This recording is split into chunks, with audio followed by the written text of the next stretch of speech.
हाय बच्चों, welcome back to CUD by 24/7। मैं हूं Ayushi ma'am. Welcome back to a very important chapter जो कि ऑर्गेनिक की शुरुआत है, that is halo alkanes and halo arenes. I hope so आपने इससे पहले के सारे चैप्टर कर लिए हैं।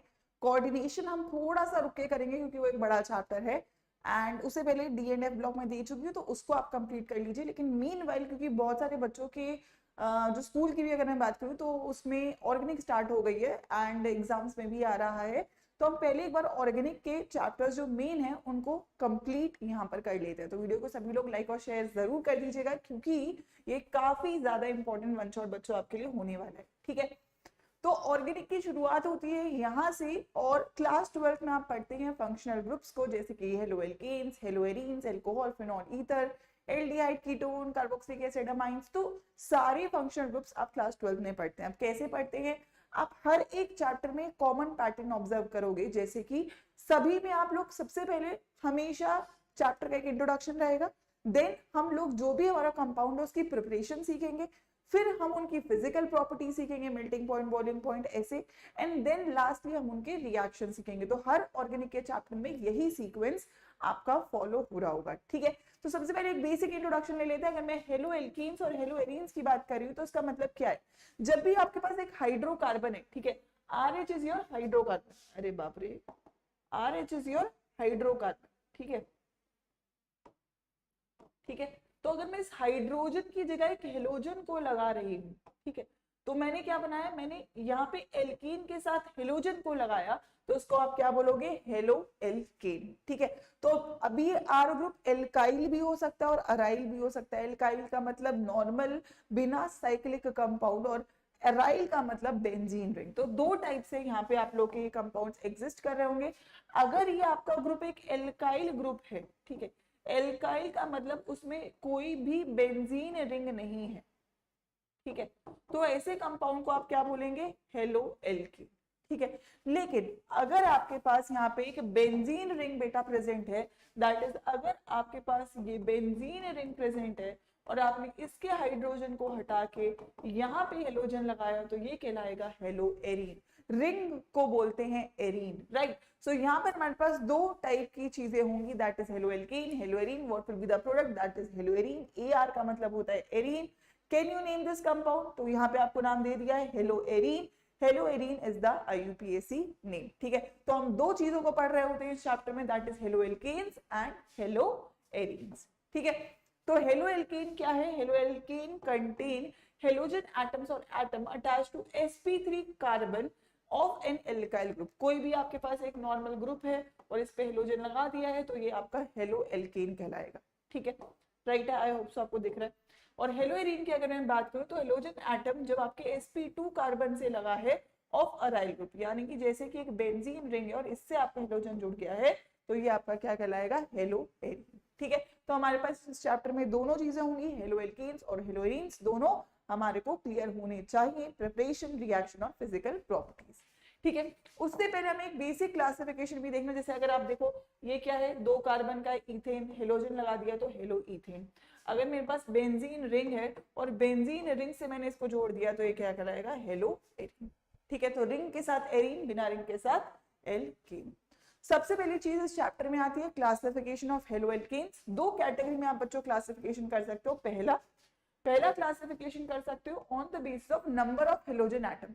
आपने एक हेलोजन लगाया, दो लगाया, तीन लगाया, तो mono halo alkane, die halo alkane, try halo alkane. तो ये बहुत सिंपल है। अगर आप देख रहे हो मेरे पास अगर एक है तो मैम मोनो है, ठीक है। अगर आपके पास फॉर एग्जांपल दो हैं तो डाई है, ठीक है। बहुत सारे हो गए हैं, ट्राई बोल सकते हो या पॉली बोल सकते हो।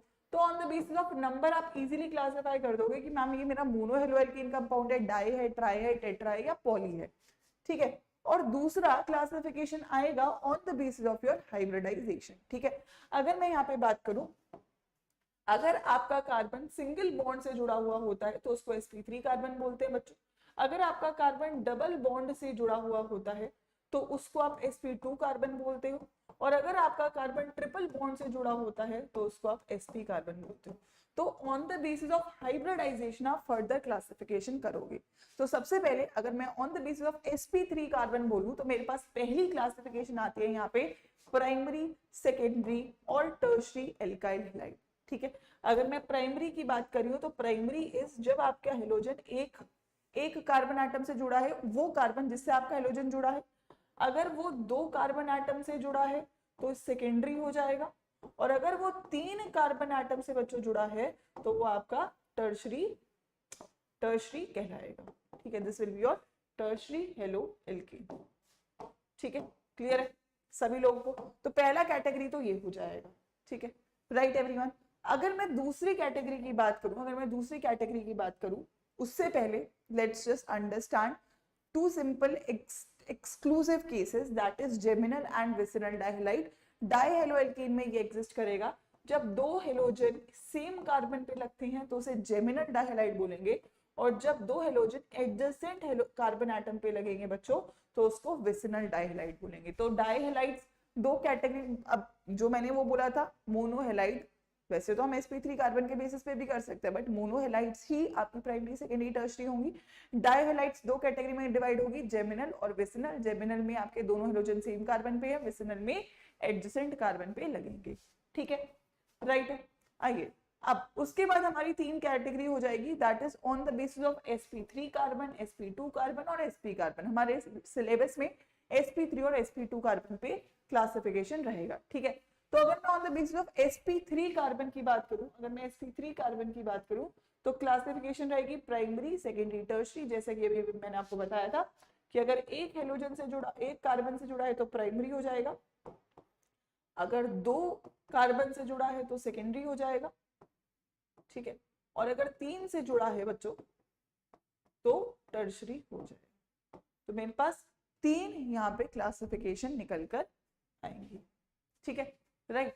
अब उसके अलावा क्या हो सकता है? उसके अलावा अलाइलिक हो सकता है। ये भी देखो कार्बन सिंगल बॉन्डेड है तो sp3 है, डबल बॉन्ड से नेक्स्ट कार्बन क्या कहलाएगा आपका? Allylic carbon. तो एलाइलिक हेलोएल्केन कौन से होंगे? जब डबल बॉन्ड से नेक्स्ट कार्बन पे जुड़ा है। And the last one, this carbon is also sp3 carbon. अगर बेंजीन से जुड़े हुए कार्बन से जोड़ोगे तो उसको बोलेंगे बेंजाइलिक हेलोएल्केन। तो sp3 कार्बन पर आपके पास 3 कैटेगरी बनेगी। ठीक है, sp3 कार्बन पर या तो आपके पास प्राइमरी है, सेकेंडरी है या टर्शरी है, या फिर आपके पास अलाइलिक हेलोएल्कीन है, या फिर आपके पास बेंजाइलिक हेलोएल्कीन है। ठीक है, तो ये 3 हमारी sp3 कार्बन पर क्लासिफिकेशन बच्चों बन जाएगी। और वहीं अगर मैं sp2 कार्बन पे बात करूं तो वहां पे मेरी 2 कैटेगरी निकलेगी।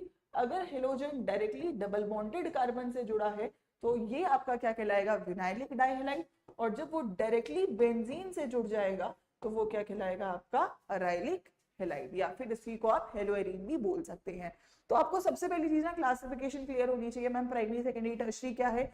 अलाइलिक डबल बॉन्ड से नेक्स्ट कार्बन, बेंजाइलिक बेंजीन के next carbon, vinylic directly double bond से जुड़ा है, और अराइलिक अगर डायरेक्टली बेंजीन रिंग से जुड़ा है। 2 ये लास्ट वाले आपके sp2 है, बाकी सारे आपके sp3 कार्बन है। तो ये क्लासिफिकेशन सबसे पहले आप लोगों को क्लियर बच्चों होनी चाहिए। ठीक है, इतनी बात क्लियर हो जाती है, राइट? सभी लोगों को क्लियर है। विनाइलिक का एग्जांपल ये आप सभी लोग के सामने, क्लोरोबेंजीन आपकी एक अराइल हैलाइड है। ठीक है, जैसे क्वेश्चन आएगा इन विनाइल हैलाइड जो आपका हेलोजन है वो कौन सी हाइब्रिडाइजेशन के कार्बन से जुड़ा हुआ है? तो अगर मैं इस कार्बन की बात करूं, ये डबल बॉन्ड से जुड़ा है, तो सभी लोगों को पता है ये sp2 हाइब्रिडाइज्ड सेंटर से जुड़ा है, ऑप्शन नंबर बी। ठीक है, अगर मैं इसके IUPAC नेमिंग की बात करूं तो क्या होगा? लॉन्गेस्ट चेन आइडेंटिफाई कर लो, 1 2 3, 2 पे क्लोरो, 2 पे मीथेन। अल्फाबेटिकली लगाएंगे तो पहले क्लोरो आएगा, तो 2 chloro 2 methyl propene. Normal IUPAC के क्वेश्चंस पूछे जा सकते हैं। ठीक है, आइए अब अगर हम थोड़ा आगे बढ़े और हम बात करें कि मैम जो कार्बन और हेलोजन है ये बॉन्ड का नेचर क्या है, तो देखो हेलोजन के ऊपर इलेक्ट्रोनेगेटिविटी ज्यादा है तो इलेक्ट्रॉन्स को अपनी तरफ खींचेगा, तो उसके ऊपर नेगेटिव चार्ज, कार्बन के ऊपर पॉजिटिव चार्ज और नेगेटिव पॉजिटिव चार्ज है, तो ये बॉन्ड क्या हो जाएगा? Polar, right? सो जो बॉन्ड होता है CX बॉन्ड वो पोलर इन नेचर होता है, क्योंकि कार्बन और हेलोजन के बीच में इलेक्ट्रोनेगेटिविटी डिफरेंस पाया जाता है, राइट? डेफिनेटली ये बात आप लोग को समझनी पड़ेगी। ठीक है, राइट? अगर मैं और बात करूं तो bond strength is inversely proportional to bond length. सभी लोगों को पता है कि यार बॉन्ड जैसे जैसे बॉन्ड लंबा होगा, बॉन्ड लंबा कब होगा? जब बॉन्ड ऑर्डर कम होगा। जैसे डबल बॉन्ड छोटा होता है, सिंगल बॉन्ड लंबा होता है, तो डबल बॉन्ड स्ट्रॉन्गर होता है, सिंगल बॉन्ड वीकर होता है। ठीक है, bond length is directly proportional to the atomic size. अब जितना बड़ा एटम है उतना ज्यादा लंबा बॉन्ड लेंथ है। जैसे कि अगर मैं बात करूं फॉर एग्जांपल आपके पास CI बॉन्ड बड़ा होगा, फिर CBr बॉन्ड होगा, फिर CCl बॉन्ड होगा और सबसे छोटा CF बॉन्ड होगा। तो जितना बड़ा बॉन्ड है उतना इजी है ब्रेक करना, क्योंकि bond length is inversely proportional to bond strength. Bond अगर बड़ा है तो स्ट्रेंथ उसमें कम है, क्योंकि न्यूक्लियस से साइज इंक्रीज होता जाता है, राइट। सो डेफिनेटली आपके, अगर मैं बॉन्ड ब्रेकिंग की बात करूं या बॉन्ड स्ट्रेंथ की बात करूं, तो सबसे स्ट्रॉन्ग बॉन्ड आपका कार्बन और फ्लोरीन का रहेगा और सबसे वीक रहेगा कार्बन और आयोडीन का, ठीक है, राइट। आइए, सो एज अ कॉन्सिक्वेंस तो आपका जो बॉन्ड स्ट्रेंथ रहता है तो वो क्या रहता है, RF को मैं एक एक्सेप्शन मान लेती हूँ, क्योंकि डेफिनेटली फ्लोरीन है, हाईली इलेक्ट्रोनेगेटिव है, स्मॉल साइज है, तो उसको आप जनरल ऑर्डर में ना भी डालो। तो नॉर्मल रिएक्टिविटी सबसे ज्यादा RI की रहेगी, क्योंकि सबसे इजीली वो ब्रेक करेगा, फिर RBr और फिर आपके RCl की पाई जाएगी, ठीक है, राइट। तो रिएक्टिविटी पूछा है तो सभी लोगों को पता है RI, RBr और RCl, है ना। Option number D would have been your correct answer, ठीक है।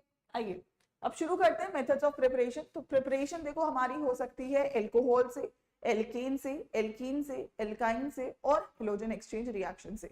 तो सबसे पहले अगर मैं एल्कोहल की बात करूं तो मैं बहुत सारे रिएजेंट्स को यूज कर सकती हूँ, जिसमें से पहला होगा दैट इज कॉन्सेंट्रेटेड HCl और एनहाइड्रस ZnCl2 के साथ। This is a nucleophilic substitution reaction. OH हटाओगे X लग जाएगा, ठीक है। तो अगर आपने यहाँ से R उठाया और यहाँ से X उठाया तो RX बन गया, यहाँ से OH उठाया और यहाँ से H उठाया, यहाँ से आपको वाटर मिल गया, राइट।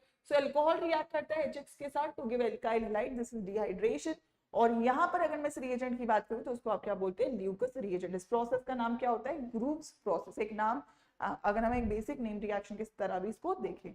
इसके अलावा और किसके साथ हो सकता है, इसके अलावा ये आपके बहुत सारे दैट इज हाइड्रोलिक एसिड के साथ भी कर सकते हैं, जैसे HI के साथ, HBr के साथ, HCl के साथ, HF के साथ, सबके साथ ये रिएक्शन शो कर सकता है एल्कोहल। और साथ में आपको क्या दे सकता है, दैट इज जैसे मैंने बोला कि अगर आप लोगों के पास ROH है और आपने इसके ऊपर HI डाला तो यहाँ से आपको RI और H2O मिल जाएगा, ठीक है, right. This is a normal nucleophilic substitution reaction, ठीक है। इसके अलावा अगर मैं बात करूँ, मैं एक साथ ही लिख देती हूँ, ठीक है।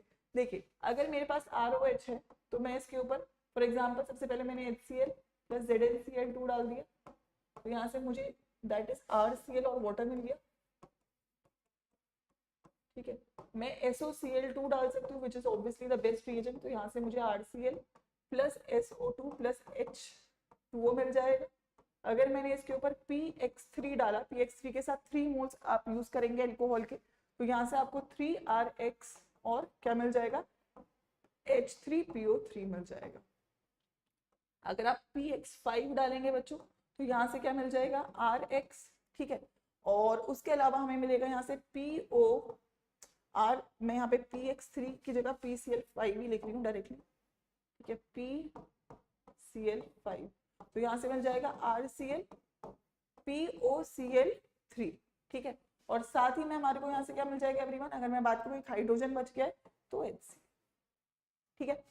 अगर मैं यूज कर सकती हूँ NaBr प्लस H2SO4, तो यहाँ से भी मुझे क्या मिल जाएगा, RBr, ठीक है, क्या मिल जाएगा, RBr, ठीक है। और अगर मैं normal halogen in the presence of red phosphorus डाल रही हूँ तो यहाँ से भी मुझे RX मिल जाता है, ठीक है। सो ये सभी जो मेथड्स हैं ये सभी न्यूक्लियोफिलिक सब्स्टिट्यूशन रिएक्शन है। और अगर आपसे पूछे इनमें से बेस्ट मेथड कौन सा है तो याद रखिएगा बेस्ट मेथड हमारा होता है SO2 H2O के साथ, क्योंकि आपके साइड प्रोडक्ट्स गैसेस होते हैं और इजीली आपके रिमूवेबल होते हैं, ठीक है। तो एल्कोहल से आप न्यूक्लियोफिलिक सब्स्टिट्यूशन रिएक्शन कर सकते हैं इनमें से किसी भी रिएजेंट के साथ। NaBr H2SO4 के साथ करेंगे तो RBr NaHSO4 और H2O मिल जाएगा, सब में बस आपने सब्स्टिट्यूशन कर दिया है। PX3 के साथ RCl और H3PO3, PX3 आपने फॉर एग्जांपल इथेनॉल के ऊपर डाला तो आपको क्लोरो इथेन मिल जाएगा, राइट। एंड अगर मैं बात करूं यहाँ पर मैं PCl5 के साथ भी सेम रिएक्शन कर सकती हूँ और SOCl2 के साथ भी कर सकती हूँ, लेकिन बेस्ट इनमें से SOCl2 पाया जाता है, राइट। सो एल्कोहल के साथ बनाना काफी सिंपल है, कोई भी आप रिएजेंट डालोगे इन सभी के साथ आप लोगों को नॉर्मल एक न्यूक्लियोफिलिक सब्स्टिट्यूशन रिएक्शन होता हुआ दिख रहा होगा, ठीक है। अब अगली चीज किससे बना सकते हैं, एल्केन से बना सकते हैं, एल्कीन से बना सकते हैं, एल्काइन से बना सकते हैं।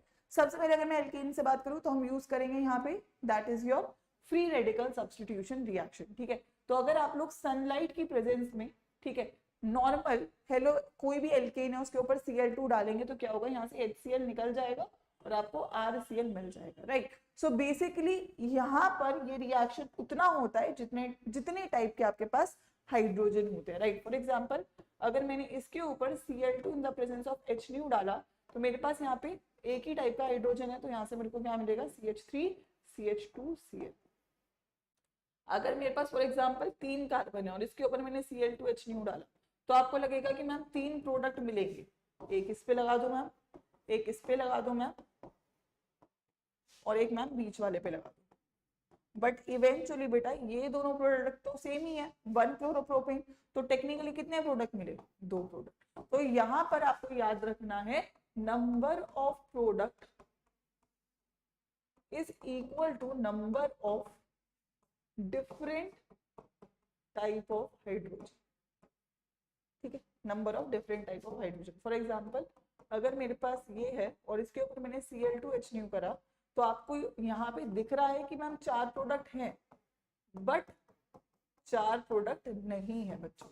अगर आप चारों पे सब्स्टिट्यूशन करोगे तो आपको दिखेगा कि ये दोनों प्रोडक्ट सेम है और ये दोनों प्रोडक्ट सेम, राइट। और अगर आप देख भी रहे होगे तो देखो ये सिमेट्री है यहाँ पे, तो इधर रिप्लेस करो या इधर रिप्लेस करो एक ही बात है। तो टोटल प्रोडक्ट्स 2। आपको अगर स्टार्टिंग में नहीं आता तो आप नाम करके देखो, 1 क्लोरोब्यूटेन 1 क्लोरोब्यूटेन 2 क्लोरोब्यूटेन 2 क्लोरोब्यूटेन, तो 4 नहीं 2 ही प्रोडक्ट आ रहे।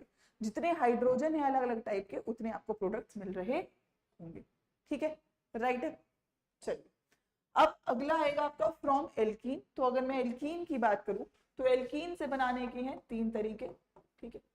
फर्स्ट तरीका अगर मैं बात करूं तो फर्स्ट तरीका रहेगा अगर मैंने नॉर्मल HBr डाला तो ये फॉलो करता है मार्कोनिकॉफ रूल, और मार्कोनिकॉफ रूल कहता है कि आपका जो Br है या नेगेटिव पार्ट है ये उस कार्बन से जुड़ेगा जहां पे लेस हाइड्रोजन है। तो यहाँ पे 1 हाइड्रोजन, यहाँ पे 2 हाइड्रोजन, तो लेस किसके पास है, इसके पास, तो Br कहाँ पे जुड़ेगा,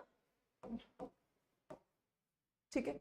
अगर मैंने यहाँ पे मैम HBr के साथ H2O2 डाल दिया तो अब ये फॉलो करेगा एंटी मार्कोनिकॉफ, और एंटी मार्कोनिकॉफ रूल कहता है कि उस कार्बन से जुड़ेगा जहां पे मोर हाइड्रोजन है, तो यानी कि अब किससे जुड़ेगा।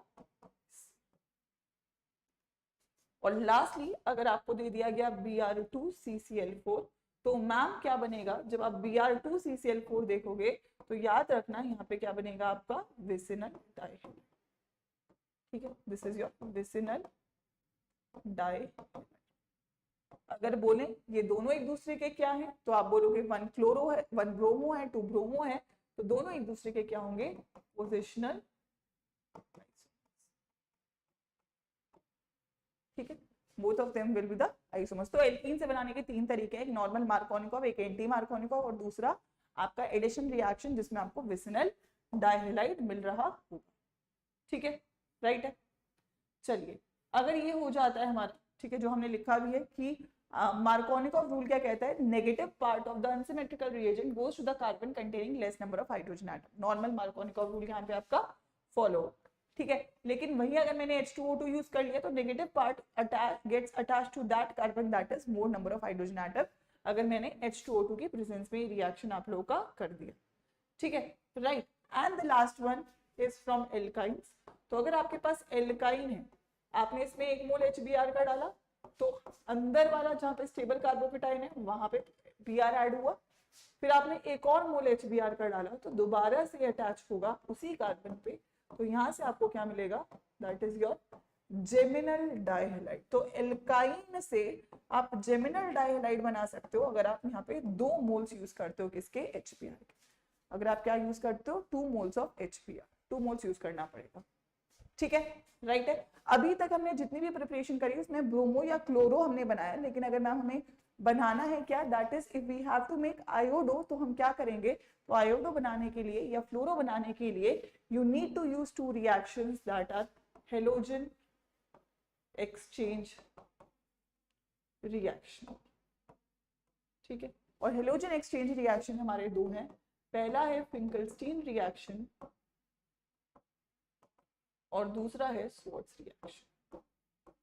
तो मैम बनाना क्या है, RF और RI, तो याद रखना F से F नहीं बनता तो फिंकलस्टीन में क्या बनेगा, RI, और स्वार्ट्ज में क्या बनेगा, R, ठीक है। मैम रिएक्शन क्या है, तो अगर मैं रिएक्शन की बात करूं, I have 2 reaction, Finkelstein reaction में आप सोडियम आयोडाइड डालते हैं इन the presence of dry acetone, तो आपको यहाँ से क्या मिल जाता है, दैट इज एल्काइल आयोडाइड। तो फिंकलस्टीन में आप क्या बना रहे हो, एल्काइल आयोडाइड। लेकिन वहीं अगर मैं स्वार्ट्ज रिएक्शन बना रही हूँ तो उसमें मैं क्या डालती हूँ, दैट इज AgF, तो यहाँ से मुझे क्या मिलता है, एल्काइल फ्लोराइड। ठीक है, this is a normal exchange, Br को हटा के आपने F लगा दिया है और AgBr आपका एज अ प्रेसिपिटेट रिएक्शन में बाहर आ गया है। राइट, सो बेसिकली आपके पास 5 प्रिपरेशंस आई हैं। अगर मैं इस रिएक्शन की बात करूं, देखो अगर F है तो रिएक्शन का नाम क्या होगा, स्वार्ट्ज रिएक्शन। ठीक है, रिएक्शन का नाम क्या हो जाएगा, Swarts reaction. So we have 5 preparation. पहली है फ्रॉम एल्कोहल्स, दूसरी है फ्रॉम एल्केन्स, तीसरी है फ्रॉम एल्कीन्स, फोर्थ है फ्रॉम एल्काइंस, और फिफ्थ है आपकी हेलोजन एक्सचेंज रिएक्शन। ठीक है, उसमें भी आपको रिएजेंट याद रखने, that is HCl plus ZnCl2, या फिर मैम NaBr प्लस H2SO4, या फिर मैम PX3 PX5 SOCl2, इनमें से कोई भी आप यूज कर सकते हो। एल्केन्स के लिए आप क्या यूज करेंगे, chlorine in the presence of sunlight या bromine in the presence of sunlight. Alkene आप नॉर्मल HCl या HBr के साथ कर सकते हो। ठीक है, वरना आप HBr H2O2 के साथ एंटी मार्कोनिकॉफ बना सकते हो, और आप Br2CCl4 के साथ विसिनल डाइहाइड बना सकते हो। एल्काइंस के लिए अगर आपने 2 मोल्स ऑफ HBr डाला तो यहाँ से आप जेमिनल डाइहाइड बना सकते हो। और हेलोजन रिएक्शन एक्सचेंज हमारे पास फिंकलस्टीन और स्वार्ट्ज रिएक्शन है। तो आप जितना ज्यादा ये फ्लो चार्ट बनाओगे उतना ज्यादा आपको रिएक्शंस माइंड में रिटेन हो रहे होंगे। ठीक है, तो ये आपका क्या हो गया, प्रिपरेशन ऑफ हेलो एल्कीन्स। आइए अब अगर मैं हेलोइन्स की बात करूं तो 2 प्रिपरेशन है हेलोइन्स की। पहला है आपका from electrophilic substitution reaction of benzene, और दूसरा है नॉर्मल फ्रॉम डाइजोनियम सॉल्ट। ठीक है, तो अगर मैं इलेक्ट्रोफिलिक सब्स्टिट्यूशन रिएक्शन की बात करूं तो आप सभी लोगों को पता है बेंजीन के ऊपर आप इलेक्ट्रोफाइल को ऐड कर सकते हो। तो आप normal halogen in the presence of FeCl3 कर सकते हो या इन द प्रेजेंस ऑफ आयरन कर सकते हो। तो जब आप डालोगे तो क्लोरीन जुड़ जाएगा, Br2 में Br जुड़ जाएगा। I2 के साथ आपको एक स्ट्रॉन्ग ऑक्सीडाइजिंग एजेंट को यूज करना पड़ेगा, HiO4 या फिर HNO3 को आयोडोबेंजीन बनाने के लिए। लेकिन मैं फ्लोरीन को यहाँ पे ऐड नहीं कर पाती हूँ क्योंकि ये हाईली रिएक्टिव होता है। तो इस रिएक्शन में मैं इजीली क्लोरो और ब्रोमो तो बना लेती हूँ, आयोडो बनाने के लिए मुझे थोड़ी मेहनत करनी पड़ी, एक स्ट्रॉन्ग ऑक्सीडाइजिंग एजेंट को डालना पड़ा। फ्लोरो मैं नहीं बना सकती हूँ, तो फ्लोरो नहीं बन पाएगा इस रिएक्शन से। तो बेस्ट मेथड क्या है मैम, हेलो एरीन बनाने का तो बेस्ट मेथड है आप डाइजोनियम सॉल्ट्स को यूज करें। ठीक है, अगर आपके पास एनिलीन है और एनिलीन से आपने HNO2 डाल के इन the presence of 0 to 5 degree Celsius अगर आपने यहाँ पे benzene diazonium chloride that is diazonium salt बनाया, अगर आप इसके ऊपर Cu2Cl2 डालेंगे तो क्लोरोबेंजीन बन जाएगा, जैसे सैंडमेयर रिएक्शन। अगर आप इसके ऊपर CuHCl डालेंगे तो भी आपका क्लोरोबेंजीन बन जाएगा, this is Gattermann reaction. Similarly आप ब्रोमीन को भी डाल सकते हैं। अगर मैं ब्रोमोबेंजीन बनाने की कोशिश करूं, ठीक है, तो अगर मेरे पास डाइजोनियम सॉल्ट है, ठीक है, तो अगर मैंने इसके ऊपर Cu प्लस HCl डाला तो क्लोरोबेंजीन बन जाएगा। अगर मैंने इसके ऊपर Cu प्लस HBr डाला तो ब्रोमोबेंजीन बन जाएगा। अगर मैंने इसके ऊपर Ki डाला तो आयोडोबेंजीन बन जाएगा। और अगर मैंने इसके ऊपर HbF4 डाला तो फ्लोरोबेंजीन यहाँ पे आपका बन। ठीक है, तो आप सारे की सारी हेलोरीन्स को बनाने का जो बेस्ट मेथड है that is using your diazonium salt. Diazonium salt से आप इजीली अपने हेलोरीन्स को बना सकते हैं। तो प्रिपरेशन आई होप सभी लोगों को क्लियर हो गई होगी। हेलो एल्केन्स की 5 है, एल्कोहल, एल्कीन, एल्कीन, एल्काइन और हेलोजन एक्सचेंज रिएक्शन।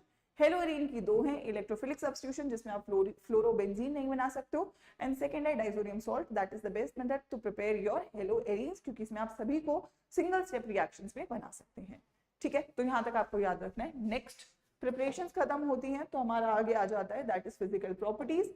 तो सबसे पहले अगर मैं फिजिकल अपीयरेंस की बात करूं तो एल्काइल हाइड्राइड्स जनरली आपके क्या होते हैं, कलरलेस। ठीक है, जनरली अगर मैं बोलूं तो जनरली कलरलेस होते हैं, लेकिन अगर आप इसको धूप में या लाइट में छोड़ देते हो तो ये कलर डेवलप कर लेते हैं, इसीलिए आप इनको डार्क कलर की बॉटल्स में स्टोर करते हो। ठीक है, स्वीट स्मेल होती है इनकी। ठीक है, दे हैव स्वीट स्मेल। जो लोअर मेंबर्स हैं 1 या 2 कार्बन के वो गैसेस होते हैं, और जो हायर मेंबर्स होते हैं वो आपके लिक्विड या सॉलिड फॉर्म में एग्जिस्ट करते हैं। ठीक है, अब क्योंकि इनका पोलर बॉन्ड है, CH बॉन्ड इज पोलर, तो ऑब्वियसली इनका जो बॉइलिंग पॉइंट है वो ज्यादा होता है किससे, नॉर्मल हाइड्रोकार्बन से, ठीक है। तो क्योंकि because of their polar nature, ठीक है।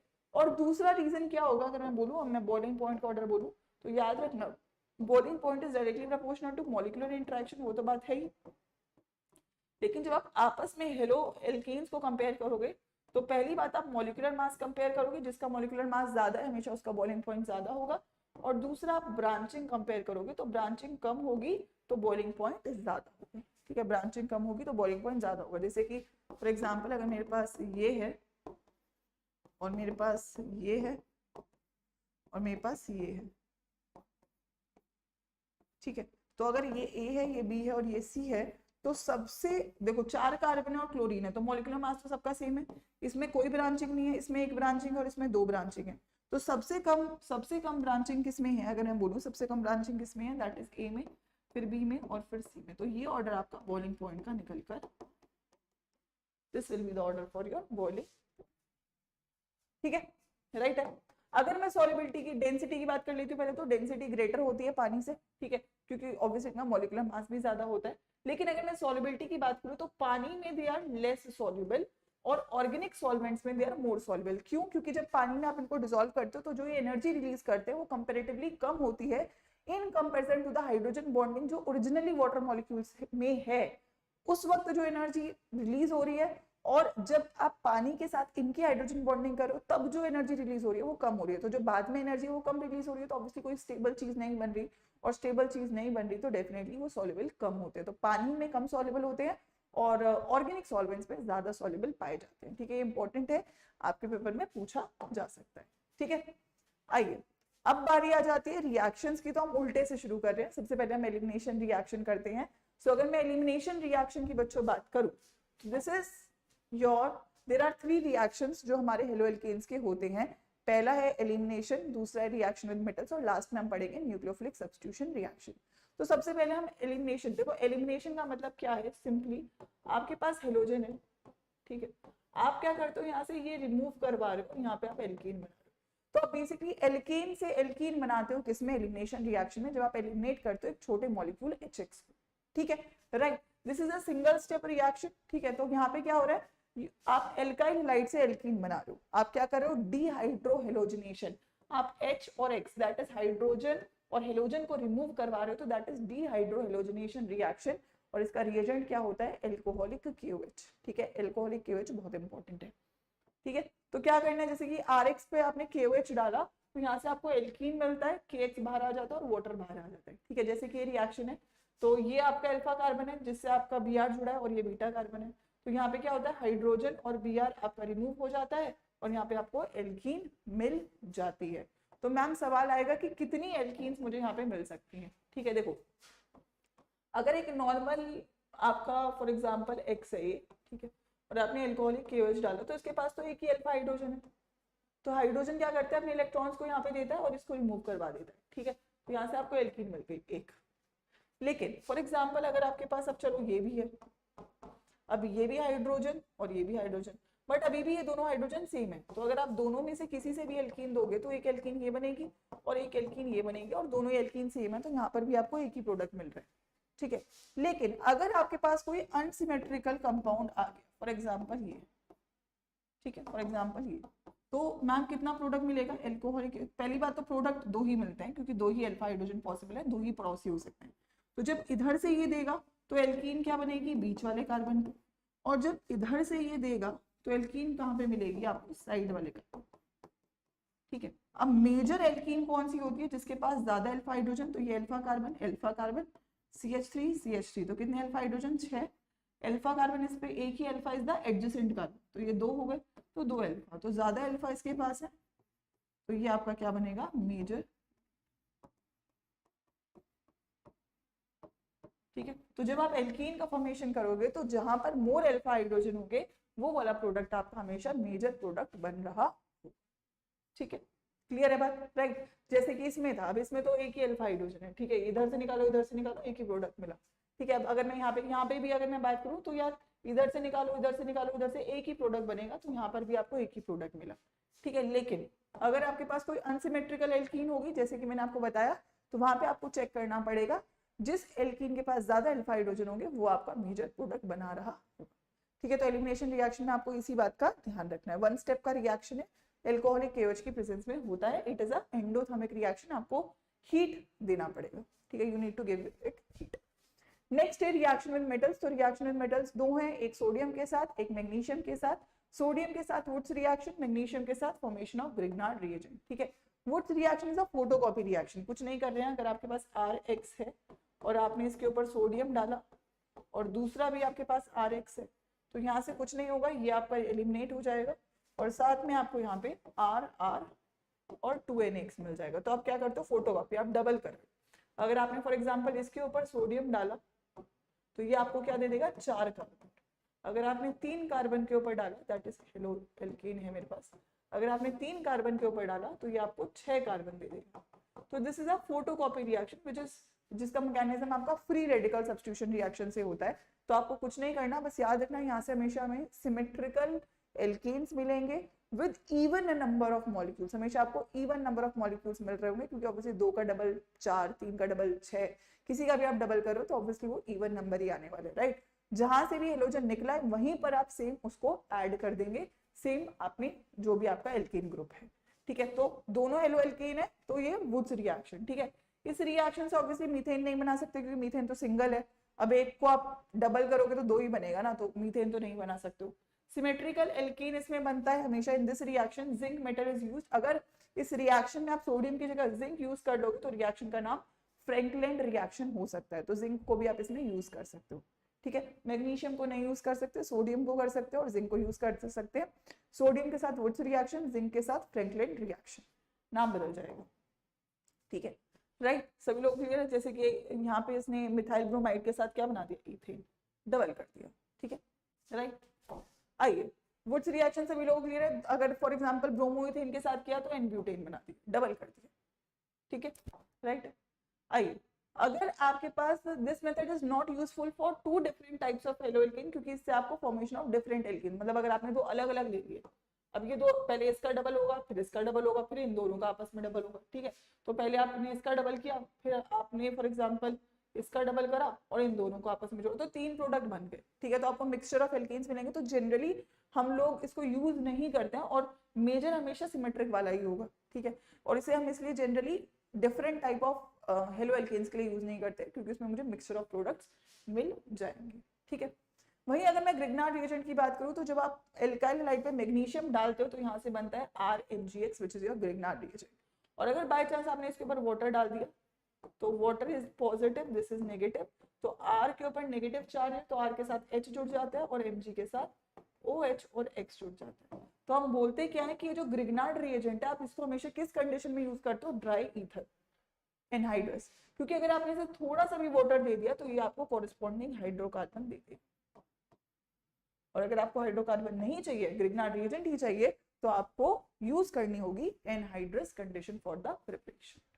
ठीक है, राइट है। चलिए, तो ग्रिग्नार्ड रिएजेंट क्लियर हुआ हमें। तो ग्रिग्नार्ड रिएजेंट सभी लोगों को समझ में आया, ड्राई ईथर के बेसिस में ग्रिग्नार्ड रिएजेंट बन गया। ठीक है, जैसे कि मिथाइल आयोडाइड पे मैग्नीशियम डाला तो हमारे पास methyl magnesium iodide Grignard reagent बन गया। बहुत सिंपल है, RX के ऊपर आप Mg डाल रहे हो तो RMgX बन जाएगा। मैग्नीशियम बीच में इंसर्ट हो जाता है, RMgX। मेटल के ऊपर पॉजिटिव चार्ज, कार्बन के ऊपर negative charge. Carbon as a nucleophile यहाँ पे आप यूज कर सकते हैं। ठीक है, which of the following gives Grignard reagent with water, इनमें से कौन सा मीथेन देगा। अगर आपने इसके ऊपर वाटर डाला तो क्या मिलेगा, CH4, CH3 है ना वहाँ पे, ये भी CH4, ये भी CH4, सभी CH4 देंगे क्योंकि सबका जो R ग्रुप है वो CH3 है, एक हाइड्रोजन का इंसर्शन हो जाएगा। So the answer will be all of these, option number D. ठीक है, D will be your correct answer. आइए, next is a very important reaction, that is nucleophilic substitution reaction, the hero of the movie, right। यही तो picture का hero है, सबसे ज्यादा यही पूछा जाता है। तो nucleophilic substitution is like a normal football match, एक प्लेयर इंजर हो गया, दूसरे प्लेयर को भेज दिया, एक प्लेयर से एक प्लेयर को आपने सब्स्टिट्यूट किया। तो सिमिलरली आप एक न्यूक्लियोफाइल से एक न्यूक्लियोफाइल को सब्स्टिट्यूट करोगे तो आप X नेगेटिव की जगह कोई और न्यूक्लियोफाइल को ऐड कर सकते हो। अब न्यूक्लियोफाइल अलग अलग हो सकती है, उसी के बेसिस पे आप एडिशन कर सकते हो। ठीक है, जैसे आप एक्वस KOH के साथ यूज कर सकते हो, OH नेगेटिव लग जाएगा, Ag2O के साथ लग जाएगा। फिर आप NH3 के साथ, मतलब कोई भी आप यहाँ पे न्यूक्लियोफाइल को यूज कर सकते हो, there could be various nucleophiles that could be used, right. KCN और AgCN हमारी क्या है, एम्बिडेंटेड न्यूक्लियोफाइल, KCN के साथ CN लगेगा, AgCN के साथ NC लगेगा, ठीक है, राइट। ऐसे ही अगर मेरे पास हम बात करें तो मतलब basically these are all the nucleophiles जो आपकी पॉसिबल है, आपकी जुड़ सकती हैं न्यूक्लियोफिलिक सब्स्टिट्यूशन रिएक्शन में, ठीक है। अब न्यूक्लियोफिलिक सब्स्टिट्यूशन रिएक्शन दो टाइप का है, SN1 और SN2, क्योंकि जो आपके एल्काइल हाइड्राइड्स है वो भी तीन टाइप की हो सकती हैं, प्राइमरी हो सकती है, सेकेंडरी हो सकती है, टर्शियरी हो सकती है। तो प्राइमरी एल्काइल हाइड्राइड जाती है SN2 मैकेनिज्म में, और सेकेंडरी टर्शियरी एल्काइल हाइड्राइड जाती है SN1 रिएक्शन में। क्यों? क्योंकि SN2 रिएक्शन बेस्ड होता है on the basis of steric hindrance, तो स्टेरिक हिंड्रेंस सबसे कम किस में होगी, प्राइमरी में, और SN1 मैकेनिज्म बेस्ड होती है कार्बोकेटाइन पे, और कार्बोकेटाइन की स्टेबिलिटी होती है टर्शियरी, सेकेंडरी और प्राइमरी। तो सबसे पहले आपको रिएक्टिविटी पता होना चाहिए कि यार अगर आपको कोई भी एल्काइल हाइड्राइड दे दे तो कैसे पता करोगे कि SN1 है या SN2, टर्शियरी है तो SN1, प्राइमरी है तो SN2, सेकेंडरी में आपको सोचना पड़ेगा, ठीक है। ये मैकेनिज्म देखते हैं एक बार। SN का मतलब क्या है, S का मतलब सब्स्टिट्यूशन, N का मतलब न्यूक्लियोफिलिक, 2 का मतलब बायोमोलिक्यूलर, ठीक है। तो अगर मैं यहाँ पे बात करूँ सबसे पहले SN2 मैकेनिज्म को समझने की, तो देखिए न्यूक्लियोफाइल प्राइमरी एल्काइल हाइड्राइड पे आगे से अटैक नहीं कर पाएगा क्योंकि ये भी नेगेटिव, तो पीछे से अटैक करेगा और हाइड्रोजन छोटे एटम से ज्यादा स्टेरिक हिंड्रेंस नहीं दे पाएंगे, ठीक है। तो आएगा पीछे से अटैक करेगा, यहाँ से ये बॉन्ड फॉर्म कर रहा है, ये बॉन्ड ब्रेक कर रहा है और ये टूट के आपको प्रोडक्ट दे देगा। लेकिन Br वहां पे राइट साइड पे लगा है, OH यहाँ पे लेफ्ट साइड पे लगा है, तो ये ऑपोजिट साइड पे लगा है, तो यहाँ पे आपका क्या होगा, इन्वर्जन, राइट। सो याद रखना SN2 मैकेनिज्म में प्राइमरी एल्काइल हाइड्राइड क्यों यूज करा, क्योंकि मुझे अटैक पीछे से करवाना है और पीछे स्टेरिक हिंड्रेंस कम प्राइमरी एल्काइल हाइड्राइड में होती है। So OH will attack from back side because front side there is another nucleophile that is Br negative, तो पीछे से अटैक करेगा, सिंगल स्टेप में रिएक्शन होगा और ये एक आपका यूनिमोलिकुलर रिएक्शन होगा, क्योंकि सॉरी बायोमोलिकुलर रिएक्शन होगा, क्योंकि यहाँ पे दो आपके रिएक्टेंट्स यूज करे गए हैं, ठीक है, राइट है। So you need to remember SN2 reaction एक सिंगल स्टेप रिएक्शन है, ठीक है, राइट। उसके अलावा इन्वर्जन हो रहा है, उसके अलावा रिएक्टिविटी प्राइमरी, सेकेंडरी और टर्शियरी होने वाली है। उसके अलावा यहाँ पे अगर मैं सॉल्वेंट की बात करूं तो आप यूज करोगे पोलर अप्रोटिक सॉल्वेंट, जैसे कि DMF, DMSO या फिर ईथर। क्यों यूज करेंगे, क्योंकि अगर आपने इनके अलावा कोई भी सॉल्वेंट को यूज कर लिया, प्रोटिक सॉल्वेंट को यूज कर लिया, तो वो कार्बोकेटाइन बना देंगे और कार्बोकेटाइन स्टेबल नहीं होता प्राइमरी, तो ये आपका रिएक्शन आगे मूव ऑन नहीं कर पाएगा, ठीक है। तो अगर जैसे आपसे पूछे इनमें से कौन सा SN2 मैकेनिज्म में जाएगा, तो देखो ये टर्शियरी है, ये भी टर्शियरी है और ये भी टर्शियरी है और ये प्राइमरी है, ठीक है, 3 3 3 लगा हुआ है, तो SN2 में कौन जाएगा, प्राइमरी जाएगा, तो आंसर क्या होगा, ऑप्शन नंबर डी, ठीक है। अगर मैं इस रिएक्शन के ग्राफ की बात करूं, वैसे तो इतना आता नहीं है सिलेबस में, बट स्टिल, जैसे ये रिएक्टेंट है, ये आपका ट्रांजिशन स्टेट है, हायर एनर्जी पे गया, और ये आपके प्रोडक्ट है, ठीक है। तो प्रोडक्ट स्टेबल बन रहे हैं इन कंपैरिजन टू रिएक्टेंट, और जब प्रोडक्ट स्टेबल बन रहे हैं तो एनर्जी रिलीज करेंगे, और अगर कोई चीज एनर्जी रिलीज करती है तो उसका नेचर क्या होता है, that is exothermic in nature, ठीक है। तो दैट इज डेल्टा H आपकी इस रिएक्शन की नेगेटिव है, this is delta H, product minus reactant, तो प्रोडक्ट माइनस रिएक्टेंट करोगे तो रिएक्टेंट का एनर्जी ज्यादा है, आंसर नेगेटिव आएगा और ये एक एक्सोथर्मिक रिएक्शन आपका कहलाएगा, ठीक है, राइट। सो अगर जैसे इनमें से मुझे बताना है कि कौन SN2 रिएक्शन शो करेगा, तो इसमें और इसमें से अगर मैं बोलूं तो ये सेकेंडरी है, ये प्राइमरी है, तो कौन शो करेगा, प्राइमरी वाला, ये भी प्राइमरी है, ये भी प्राइमरी है, तो यहाँ पे हेलोजन बदल रहा है। अब हेलोजन का बेटर लिविंग ग्रुप कौन होता है, आयोडीन, तो कौन शो करेगा बेटर, ये वाला, ठीक है, राइट है। चलिए, सो अगर मैं SN1 की बात करूं तो सभी लोगों को इतनी बात, SN2 हमने क्लियर कर लिया, मैं SN1 की बात करूं तो SN1 में ऑर्डर हो जाएगा 3 degree, 2 degree, 1 degree because of carbocation, ठीक है।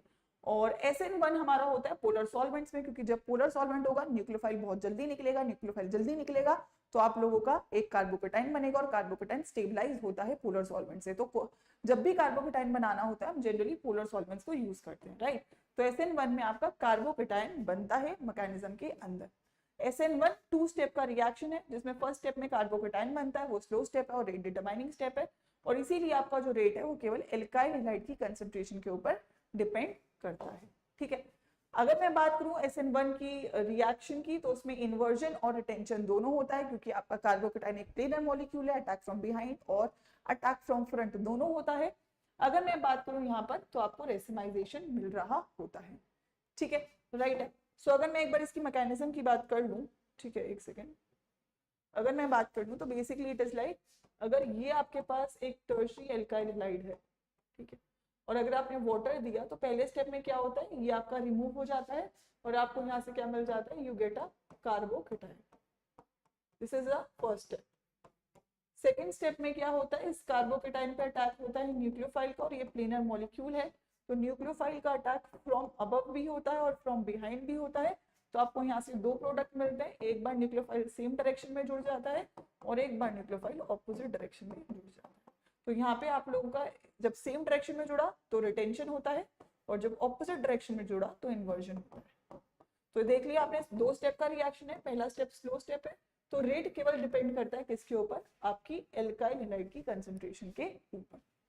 ठीक है, so this is a double step reaction, this is a first order reaction. Reactivity tertiary secondary primary रहेगी because of the stability of carbocation. Inversion और racemisation दोनों होता है, inversion और रिटेंशन दोनों होता है, तो रेसिमिक मिक्सचर यहाँ पे आपका बन जाता है और सॉल्वेंट यहाँ पे आप पोलर प्रोटिक यूज कर रहे होते हो। ठीक है, राइट है। तो फॉर एग्जाम्पल पेपर में सवाल आएगा कि इनमें से कौन बेटर SN1 शो करेगा। तो अगर आप यहाँ पे देखोगे तो ये टर्शरी है, ये आपका सेकेंडरी है, तो बेटर कौन शो करेगा, टर्शरी। यहाँ पे आप देखोगे सेकेंडरी है, ये प्राइमरी है। अब इन दोनों में कंपेयर करना है तो आंसर होगा फिर सेकेंडरी। अगर चुनना ही है तो secondary is more stable then primary carbocation. ठीक है, अगर मैं रिएक्टिविटी के ऑर्डर की बात करूं तो सभी को पता होगा, टर्शरी, सेकेंडरी, प्राइमरी और फिर मिथाइल। ठीक है, अगर मैं प्रॉपर ऑर्डर की बात करूं बच्चों तो होगा बेंजाइलिक, क्योंकि इसमें सबसे ज्यादा रेजोनेंस है, फिर एलाइलिक, फिर टर्शरी, फिर सेकेंडरी, फिर primary. This will be the order for SN1 reactivity order. ठीक है, तो अगर आपके पास हेलो एल्केन दिख जाए, ठीक है, अगर आपके पास हेलो एल्केन दिख जाए तो टर्शरी वाला हमेशा SN1 में जाएगा, सेकेंडरी वाला SN2 में भी जा सकता है अगर सॉल्वेंट प्रोटिक है, और SN1 में जा सकता है अगर सॉल्वेंट प्रोटिक है। प्राइमरी वाला SN1 में, SN2 में ही जाएगा, अलाइलिक और बेंजाइलिक SN1 में जाएंगे बिकॉज ऑफ कार्बोकेटाइन। तो आपको आइडेंटिफिकेशन में ये काफी हेल्प कर रहा होगा।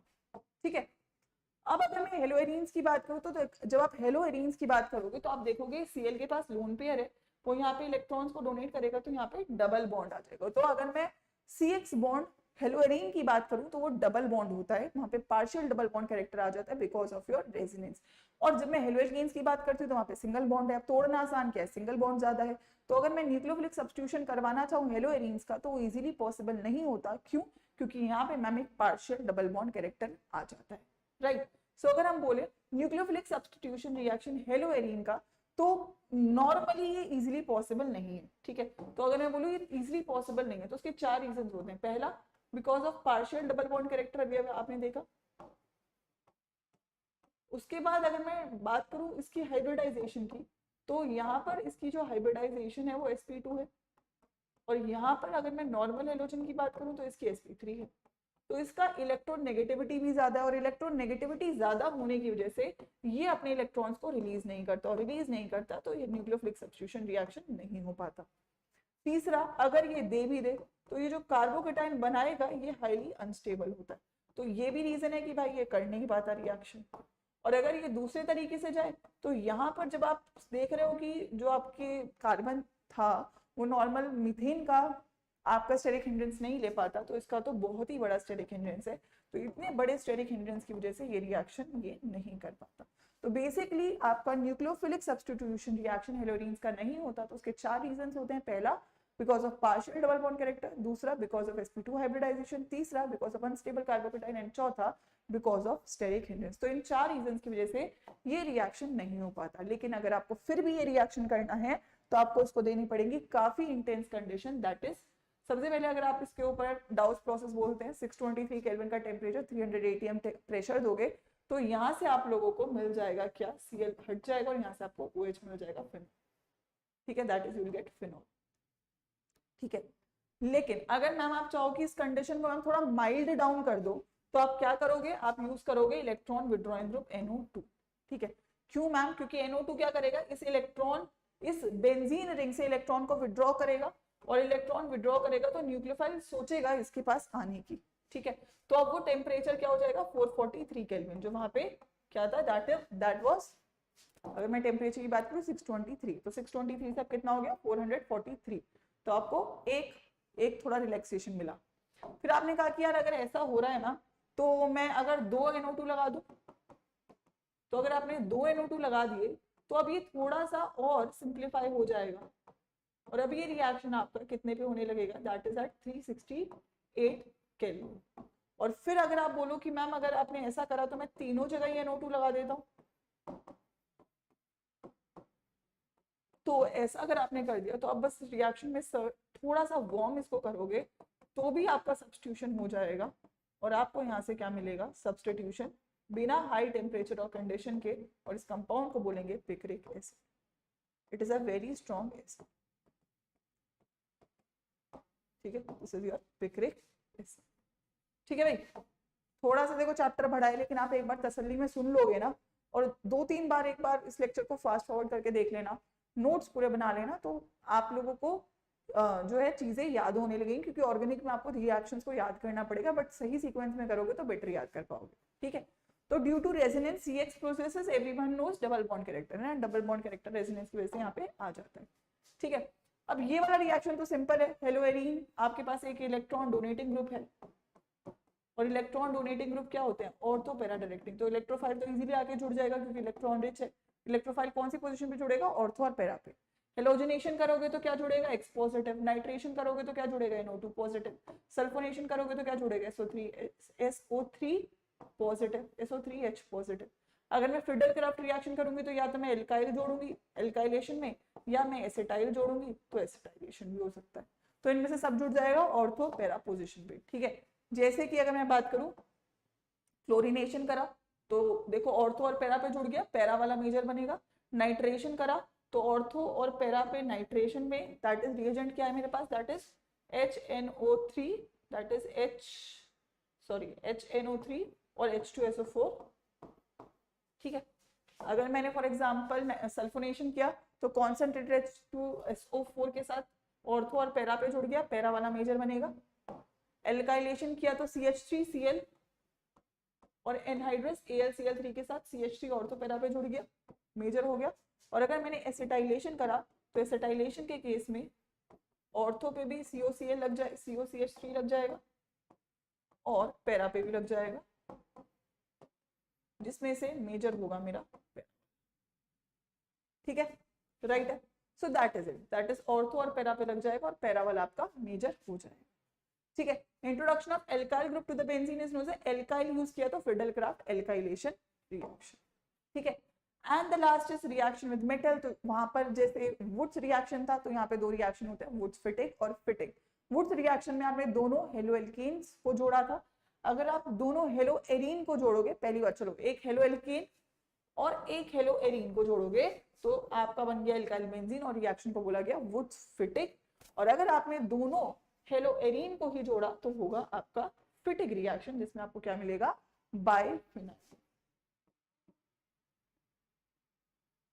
ठीक है, राइट है। सो अगर मैं यहाँ पे बात करूं दैट इज हेलोएरीन की, तो सबसे पहली बात न्यूक्लियोफिलिक सब्स्टिट्यूशन तो वो देता नहीं है। ठीक है, और अगर क्यों नहीं देता, उसके 4 रीजन और देने की 3 कंडीशन, NO2 को आपने जब ऐड किया। दूसरा, इलेक्ट्रोफिलिक सब्स्टिट्यूशन नॉर्मल हो सकता है जो कि आपकी ऑर्थो पैरा पोजीशन पे हो जाएगा। और तीसरा, रिएक्शन विद मेटल, तो मेटल के साथ आपका जो फिटिक रिएक्शन है, हेलोएरीन की मैं बात कर रही हूँ, तो फिटिक रिएक्शन में आपने दोनों हेलोएरीन को यूज करा है।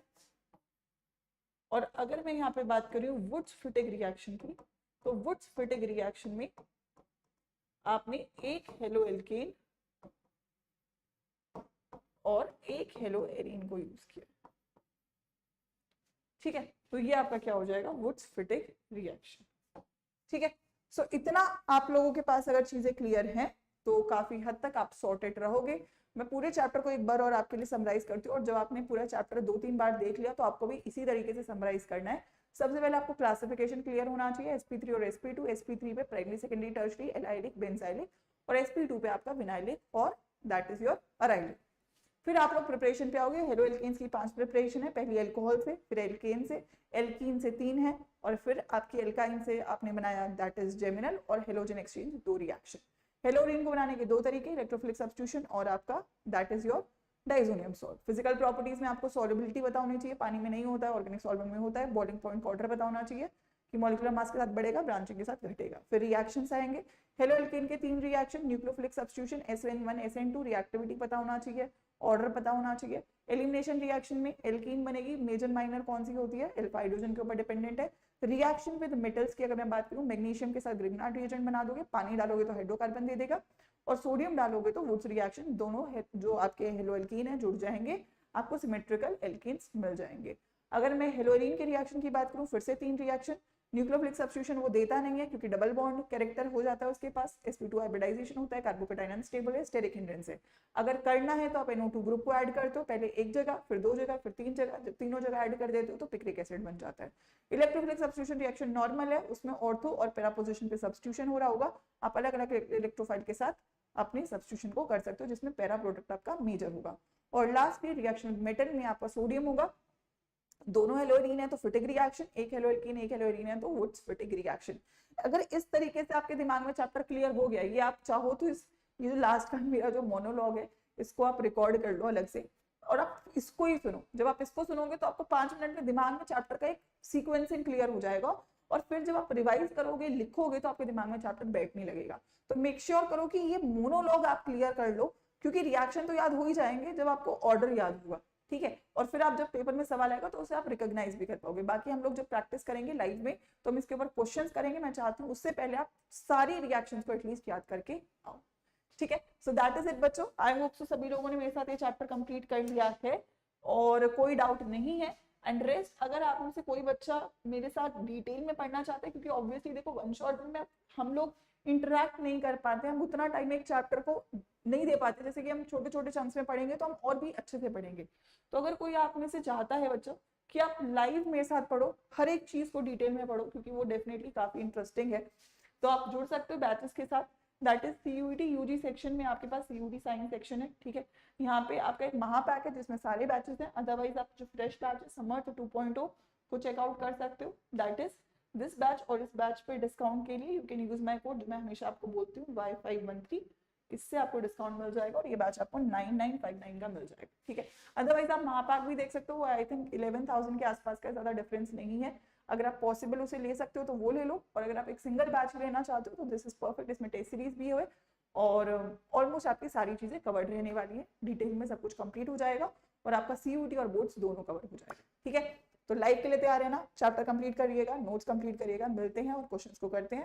और अगर आप बैचेस में ज्वाइन करते हो तो मिलते हैं लाइव क्लासेस के अंदर। All the best.